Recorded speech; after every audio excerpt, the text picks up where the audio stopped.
আজ আমি বানাচ্ছি ভেজ বিরিয়ানি। পনিরগুলো ভেজে তুলে নিচ্ছি, এরপর বিনসগুলো ভেজে তুলে নিব লবণ দিয়ে।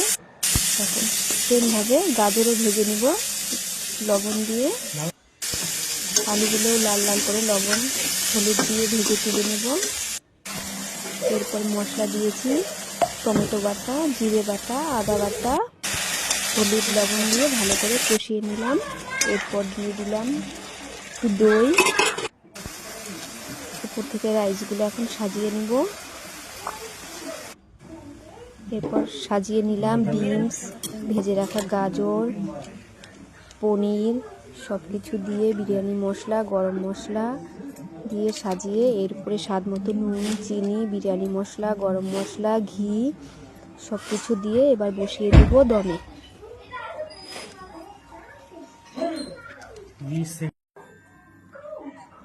দমে বসিয়ে দিয়েছি। এবার আমার বিরিয়ানি ফাইনালি কমপ্লিট। কে কে খাবে চলে এসো ভেজ বিরিয়ানি।